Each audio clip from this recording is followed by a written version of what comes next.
Vaut-il mieux être locataire ou propriétaire de sa résidence principale? Qui ne s'est pas posé, évidemment, cette question? Bonjour Jérôme Brusac. Bonjour David. Vous êtes fondateur du cabinet Longley Associés. C'est vrai que cette question, on se l'est tous posée à un moment donné de notre vie, savoir s'il faut être locataire ou propriétaire. C'est une question vraiment qui revient souvent de la part de vos clients. Dans une certaine tranche, à partir de 30 ans, 30, 40 ans, c'est l'âge où on se pose cette question. Exactement, il y a environ 50% de nos investisseurs qui se posent cette question. Ils sont face à ce choix cornélien, à savoir rester locataire ou devenir propriétaire. Alors effectivement, c'est une question qui concerne essentiellement Paris, la région parisienne. Ouais, c'est une question de Parisien, ça. Alors, parce que c'est très cher à Paris. Pas nécessairement. Il y a quelques métropoles comme Ouais. Lyon, Bordeaux, voilà, là où les prix, l'écart de prix entre le loyer et la possibilité d'acquérir sa résidence principale est bien sûr plus important. Mais effectivement, c'est un sujet parisien dans l'essentiel. Et donc qui revient souvent, et qui au-delà de cette question essentielle, mais question également aussi, qui soulève des enjeux en termes de patrimoine aussi. Hein. Alors c'est un vrai enjeu patrimonial, c'est un enjeu majeur et il est traité sous deux aspects, ce sujet, par les personnes qui viennent nous voir. Il y a un enjeu quasiment d'ADN. Ils viennent nous voir et ce qui a été transmis par leurs aïeux, leurs parents, leurs grands-parents, c'est de créer, de fonder un foyer, d'acquérir sa résidence principale.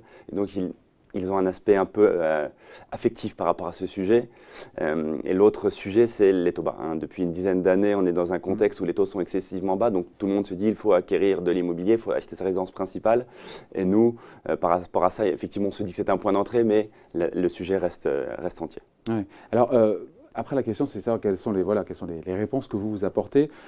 Si on part du principe qu'aujourd'hui, la vie d'aujourd'hui n'est pas celle d'hier, et qu'aujourd'hui, on change plus souvent de conjoint, on n'est pas là pour juger, on change plus souvent de travail. Est-ce qu'il ne faut pas en tirer des conclusions, justement, là aussi, même si l'idée de mettre de l'argent, balancer de l'argent par les fenêtres en disant je paye un loyer, finalement, dans 20-30 ans, j'ai rien, c'est ce qui fait que d'ailleurs 2 tiers des Français, au final, se portent acquéreurs de leur résidence principale. Alors c'est vrai, Depuis 2010, ce sont des chiffres qui stagnent. Il y a environ, l'INSEE nous dit qu'il y a environ 29 millions de résidences principales en France, 60% de locataires, 60% de propriétaires et 40% de locataires. Et ces chiffres stagnent depuis 2010. Alors, parce que la pierre est chère. Parce que la pierre est très chère. On a gagné 30% de capacité d'acquisition avec la baisse des taux, mais le sujet reste entier. Il faut l'aborder de deux manières. Ce sujet, en tant que projet de vie, vous l'avez dit, aujourd'hui, les mœurs ont complètement changé. Notre manière d'aborder et d'acheter l'immobilier a complètement évolué. Déjà, la mobilité, aujourd'hui, toujours selon l'INSEE, on change 4 à 5 fois de travail dans les premières années de sa vie, dans les 10 premières années de sa vie. Donc, par rapport à avant, on passait une vie entière dans la même, la même usine, comme nos grands-parents. Donc, c'est plus du tout le cas. On se marie, on divorce. Le taux de divorce a explosé ces 20-30 dernières années. Donc, voilà, le couple, la vie de couple, le train de vie n'est plus du tout abordé de la même manière. Donc, ça, c'est le sujet, on va dire, projet de vie. Et l'autre sujet, c'est le sujet tout simplement patrimonial. Vous m'avez posé la question précédemment. Et aujourd'hui, notre point, c'est tout simplement d'avoir fait des simulations financières et de se rendre compte que l'acquisition de la résidence principale n'est pas rentable. Alors, il faut, malgré les taux bas, parce que qui dit taux bas dit prix du mètre carré très élevé, l'un est censé compenser l'autre, et c'est là où finalement les prix ont plus monté que les taux n'ont baissé. C'est ça la conclusion économique, financière, en faisant des simulations, c'est même si les taux sont bas, aujourd'hui on ne peut pas rentabiliser une résidence principale. En même temps, on n'est pas là pour la rentabiliser non plus. C'est pas un placement. D'où la problématique de l'affectif. Et quand on est gestionnaire de patrimoine comme nous, quand on se fonde sur une quinzaine d'années d'expérience et surtout sur une analyse de l'immobilier des 70 dernières années, il faut avoir à l'esprit l'impact économique et financier de cette acquisition. Et tout simplement, on fait des simulations financières. On va regarder bien évidemment tous les coûts induits par l'acquisition, les frais de notaire, la charge de crédit, d'assurance, mais tous les coûts qu'on méprise un peu sur les 20 années d'une durée moyenne de crédit aujourd'hui. L'entretien, les charges de copro, les taxes foncières, etc.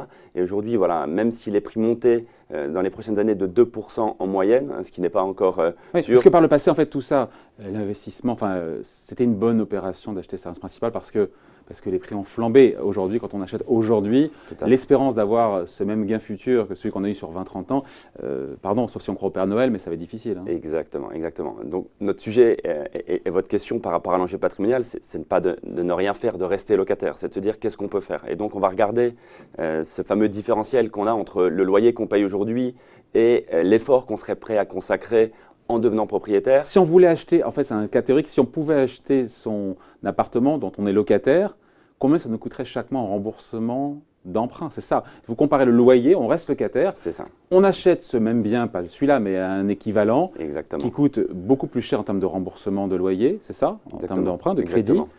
Et le différentiel, alors, on le place. Exactement. Alors, aujourd'hui, il y a un différentiel qui est de l'ordre de 1 000 € en moyenne sur Paris, région parisienne, 500 € en province. Voilà, on ne va pas placer la totalité de ce différentiel, on va placer une partie de sa capacité d'emprunt.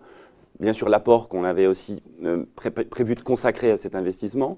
Et tout simplement, les 15-20 prochaines années, en mettant ça sur des sujets que vous évoquez fréquemment ici, tels que la location meublée, les SCPI, on va se rendre compte qu'on va rentabiliser, qu'on va créer du patrimoine, qu'on va développer son patrimoine bien plus que si on avait mis cet argent sur... Pour vous, on est sûr, on est sûr de rien, vous me direz, mais il y a plus de chances d'être gagnant plutôt que d'acheter sa résidence principale parce qu'on va la surpayer aujourd'hui malgré les taux bas.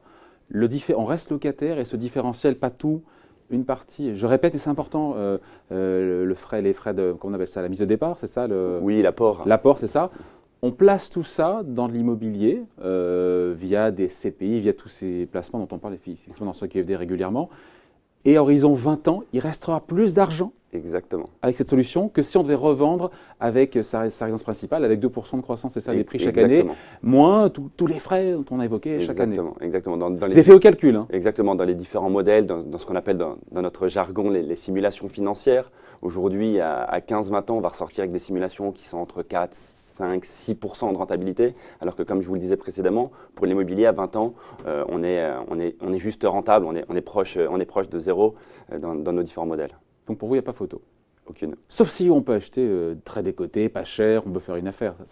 Exactement. Heureusement, il ne tient plus là. Voilà, ça reste, voilà, tout ça fait partie des idées, des fausses bonnes idées, et l'affectif va souvent nous emmener dans un mauvais endroit. Allez, c'est le point de vue donc de Jérôme Ruzac, fondateur du cabinet Lonlay Associés. Merci. Merci David.